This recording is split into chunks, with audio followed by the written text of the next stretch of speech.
د ایران نه بې ثباتۍ وروسته د افغانستان له لارې ټرانزیټ ته پاملرنه ډیره شوې ده. سلامونه ستړي مشئ، وخت مو په خیر. پام وکړئ د ایران ټي وي یوټیوب چینل څخه د نن ورځې تازه او مهم خبر ته.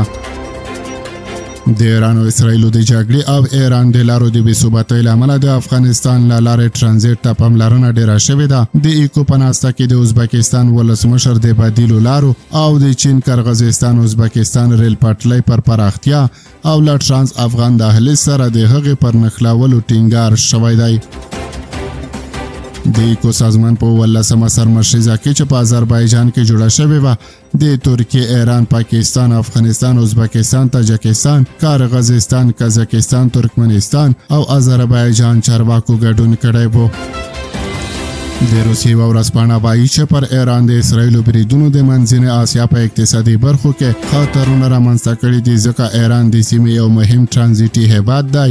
د ازبکستان ولسمشر د دغه خطرونو په رڼا کې د بدیلو ټرانزیټي لارو په ځانګړې توګه د چین کرغزستان ازبکستان ریل پټلۍ پر پراختیا او له ټرانس افغان دهلیز سره د هغې پر نښلولو ټینګار کړی دی.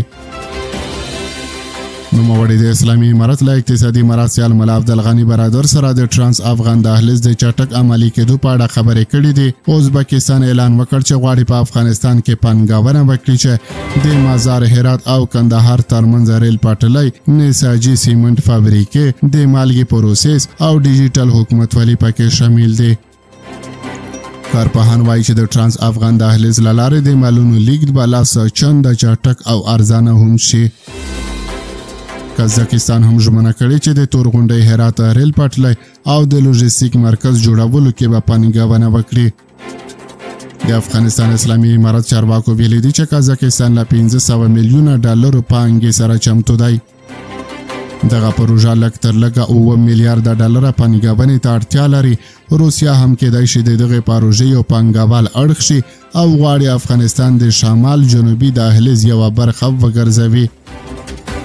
د روسي مرستیال صدر اعظم د 2 ریل پټلیو لویدیځ او ختیځ د جوړولو طرحه وړاندې کړې او ویلي دي چې اسلامي امارت له روسي معیارونو سره همغږي شوي دي. پر دې سربېره آذربایجان د لاپیس لازولي دهلیز د پرمختګ په اړه خبرې کړي چې ترکیه، جورجیا، ترکمنستان، آذربایجان او افغانستان سره نښلوي. ترکمنستان د ټاپي غاز نه لیکې د برېښنا لاینونه او فایبر نوري کیبلونه د پراختیا پلانونه له اسلامي امارت سره شریک کړي دي. دغه روسي ورځپاڼه وایي چې د ایکو غونډې د ناستو څرنګوالی ښایي چې د ایران د بې ثباتۍ په منځ کې د افغانستان له لارې د بدیلو لارو پراختیا د سیمې د اقتصاد ژغورنې او نښلولو لپاره یوه حیاتي اړتیا ده.